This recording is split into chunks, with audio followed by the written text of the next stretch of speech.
सारा जलसा बंद है, सीमांचल का जलसा जिंदा है।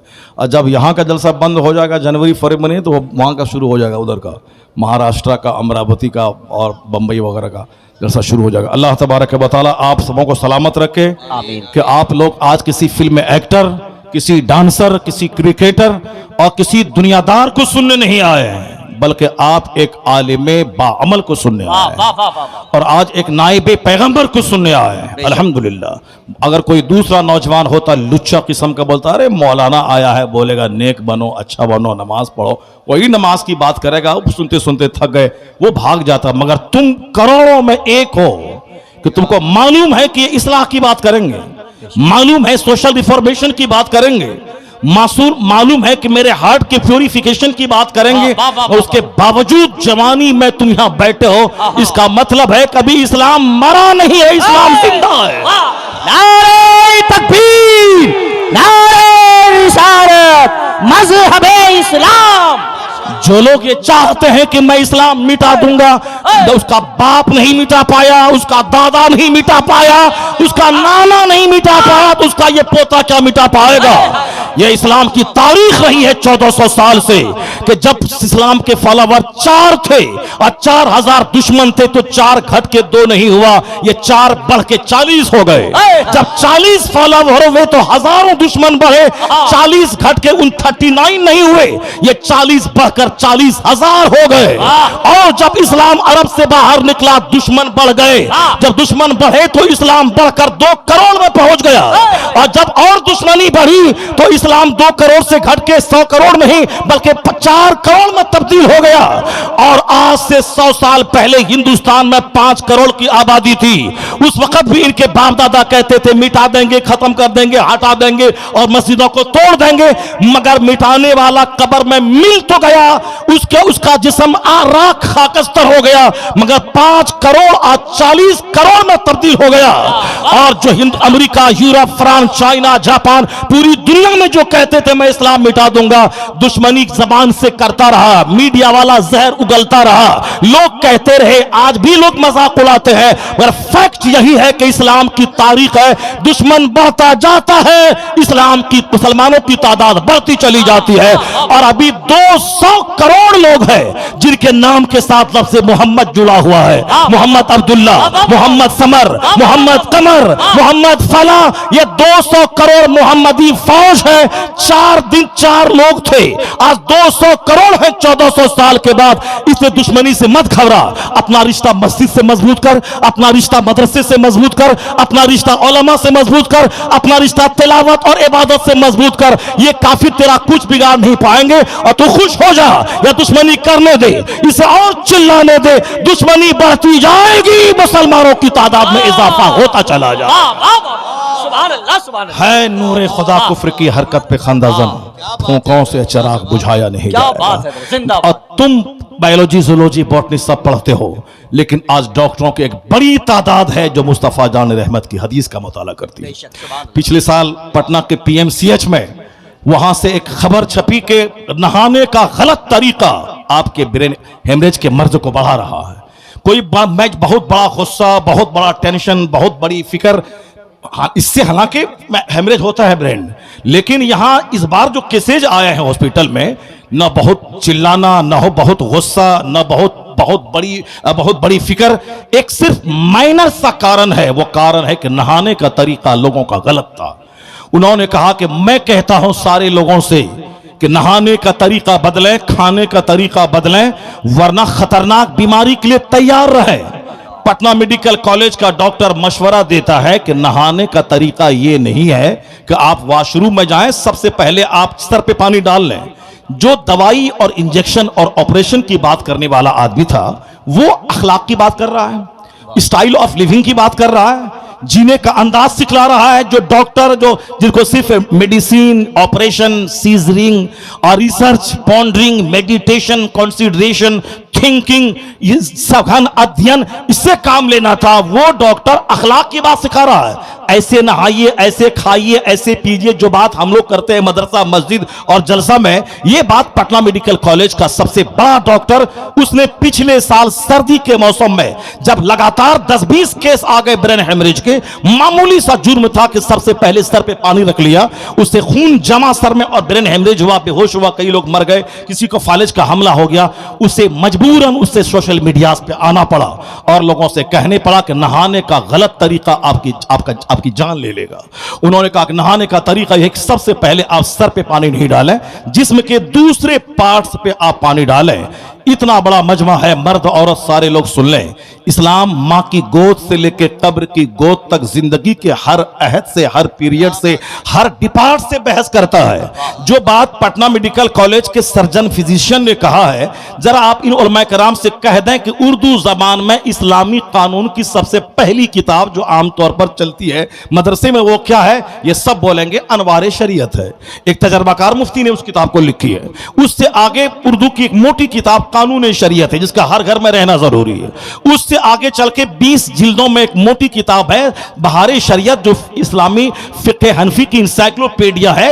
हर घर में रहना जरूरी है, अपनी बेटी को जहेज में देना जरूरी है, हर स्कूल कॉलेज के बच्चों को अपने पास रखना जरूरी है, ताकि वो डॉक्टर भी बने, इंजीनियर बने, IAS ऑफिसर बने, और सिर्फ 10 मिनट का टाइम निकाल के उस किताब को पढ़ करके मिनी आलिम भी बन जाए।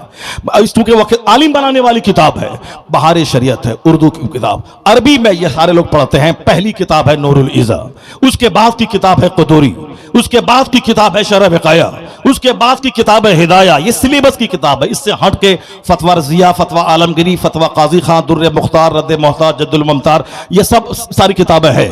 लेकिन पहली किताब उर्दू अरबी की नूरुल इज़ा, पहली से लेके आखिरी किताब तक कानून इस्लाम की सब किताब को टच करें।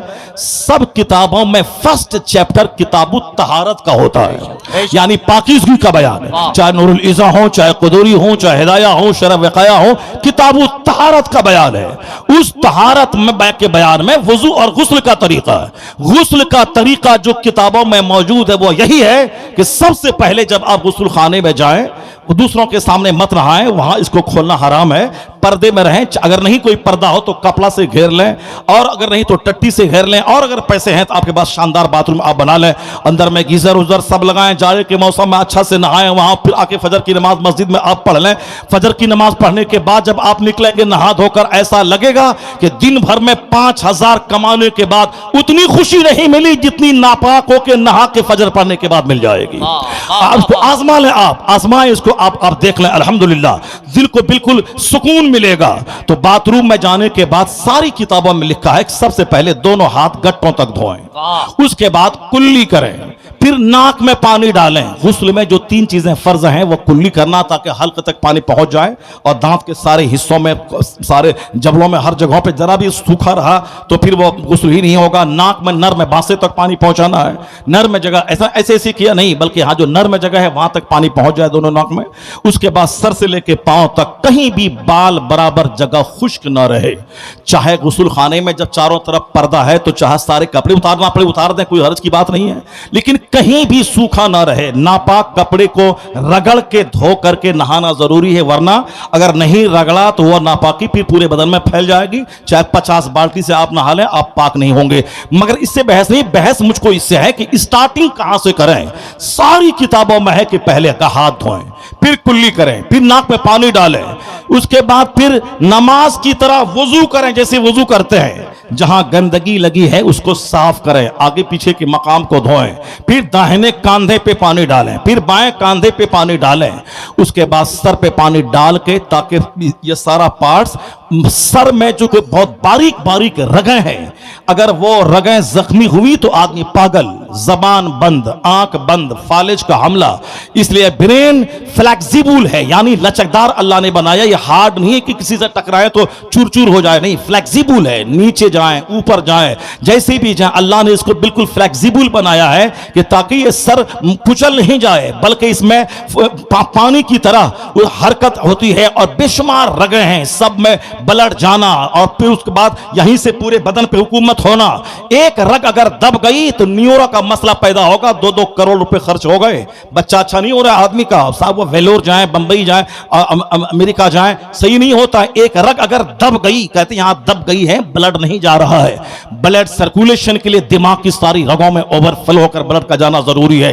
और चेहरे की रगों में भी अगर कहीं भी सूखा रहा तो बड़े बड़े दाने आज निकल रहे हैं। 1 लाख रुपए का लोशन वॉशरूम में रहता है, औरतें 2 घंटे से नहाती धोती सजती संवरती है, उसके बावजूद भी चेहरा काला हो रहा, दाने निकल रहे हैं। अमेरिका की लेडी टीचर ने कहा था कि मुसलमान औरत तुम क्यों 1-1 घंटा खड़ी होकर के लोशन लगाती है?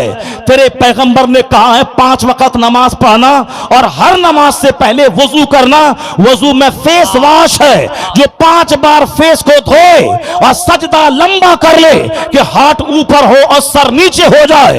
ये हार्ट ही है जो ब्लड इनपुट करता है, आउटपुट करता है, और फिर सर की सारी रगों में खून सिर्फ हालत सजदा ही में जा सकता है, वरना उसके बाद ये हार्ट नीचे वाले पार्ट्स को आसानी से ब्लड तो पहुंचा देगा। जैसे 10 मंजिला मकान से नीचे पानी आ जाएगा बगैर पंपिंग किए हुए, मगर नीचे से ऊपर पहुंचाने के लिए पंप करना पड़ेगा। उसी तरह यह हार्ट को दिमाग पर खून पहुंचाने के लिए पंप करना पड़ता है। वह पंप करते करते दिल बीमार हो जाता है और दिल अपने नीचे वाले पार्ट्स को आसानी से खड़े रहे, चलता रहे, ब्लड ओवरफ्लो के पहुंचता रहता है। तो अब कुदरत ने इंतजाम किया है कि 5 वक्त की नमाज पढ़ना, और हर नमाज में यह सर तुम्हारा नीचे रहेगा और यह दिल ऊपर रहेगा, ताकि चेहरे और सर की सारी रगों में ओवरफ्लो होकर ब्लड पहुंचता रहेगा। अब लोग नमाज नहीं पढ़ रहे, चेहरा सूख रहा है, चेहरे पे दाने निकल रहे हैं और दिमाग की रगें सूख रही है। पागलपन की बीमारी अमेरिका से लेकर हिंदुस्तान तक बढ़ रही है। इसलिए अमेरिका के एक डॉक्टर ने कहा, जब मैंने हालत सजदा में ओवरफ्लो होकर ब्लड के पहुंचने पर जब मैंने रिसर्च किया, अब it is my desire to establish prayer all over Washington, ये मेरी ख्वाहिश है कि पूरे वाशिंगटन में सेहतमंद रहने के लिए लोगों में मैं नमाज को नाफिज कर दूं, नमाज नाफिज कर दूं। एक कौम मुस्लिम, तुम्हें मुस्तफा ने नमाज का नुस्खा दिया है ताकि तुम 5 वक्त की नमाज पढ़, फजर से लेकर जोहर तक 8 घंटे दफ्तर में काम कर, खेत में हल चला, फिर असर से मगरिब, जोहर से मगरिब के बीच में 4 घंटे काम कर, मगरिब असर से मगरिब के बीच में 2 घंटा काम कर, मगरिब से ईशा के बीच में 2 घंटा बाल बच्चों के साथ रह, और आखिर में नमाज पढ़ के आओ आराम से सो जा, और उसके बाद 8 घंटे के बाद गहरी नींद लेके उठ जा। उठने के बाद बाजार बाद में जाना, पहले जिस अल्लाह ने 8 घंटे की नींद दी है उस अल्लाह को पहले जाके सजदा कर लेना।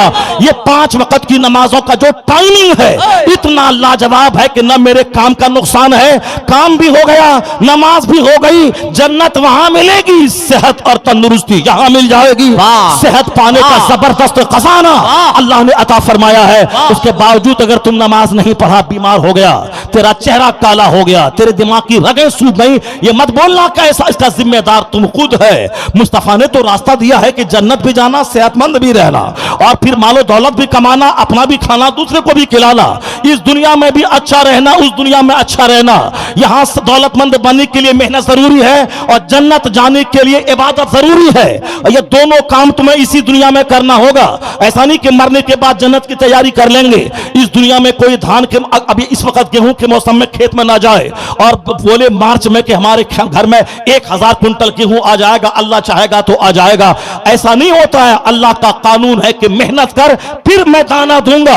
तो दुनिया में खुशहाल रहने के लिए मेहनत करना होगा, स्ट्रगल जद्दोजहद करना होगा, 18-18 घंटे पढ़ना होगा, तब IAS ऑफिसर तू बनेगा। एक्सरसाइज करना होगा, नमाज़े पंजगाना पढ़नी होगी, ताकि तेरी मेहनत में थोड़ी सी कमी रही तो खुदा की मदद तुझको कामयाब बना देगी। इधर से तेरी मेहनत, उधर से खुदा की रहमत आएगी।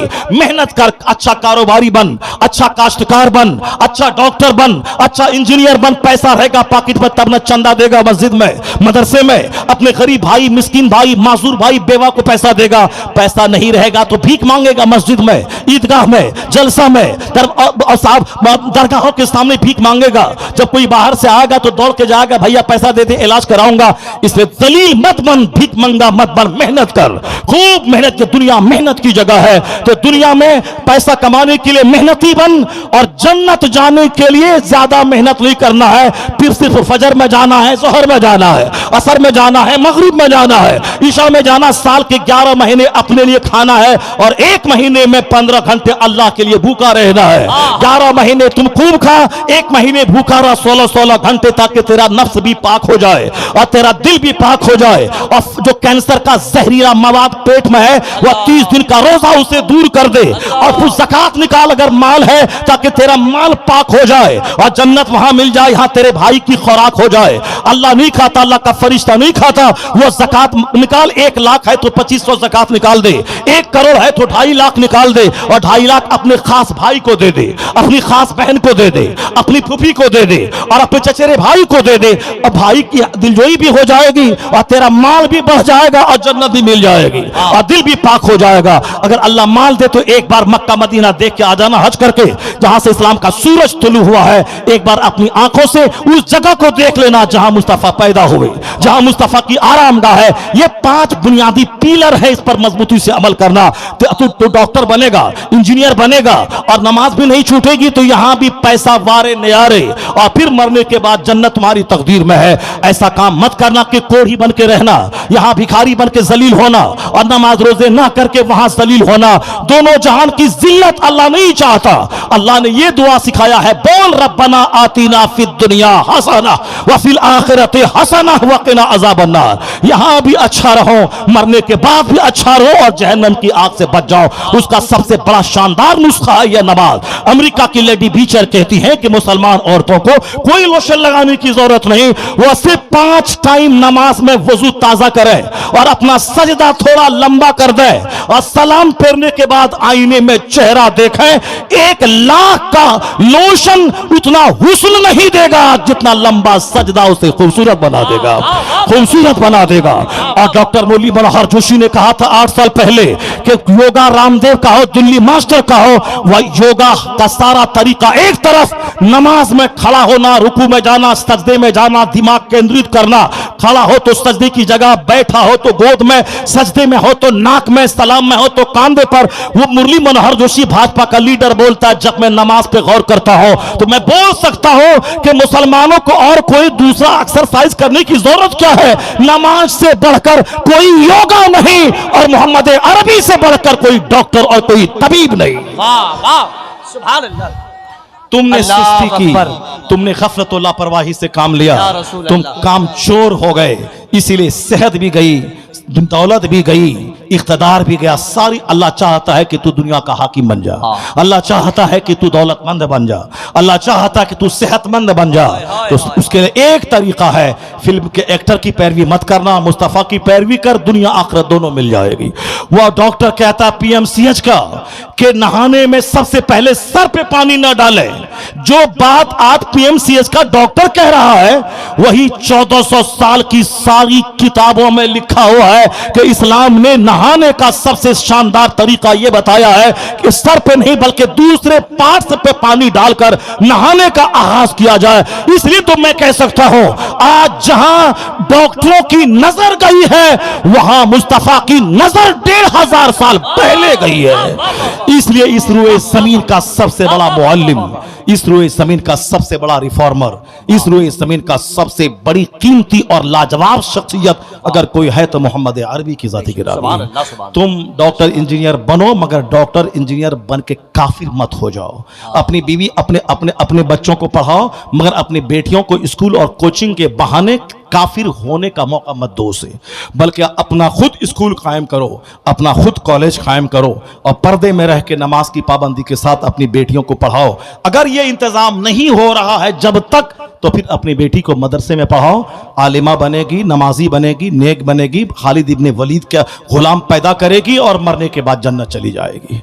और ऐसी पढ़ाई मत पढ़ा जो अभी 99% जो अभी स्कूल कॉलेज में हो रहा है, बेपर्दगी का माहौल, जहां डॉक्टर तो बनेगी 1 करोड़ में एक बेटी मगर 99% की आबरू तबाह हो जाएगी।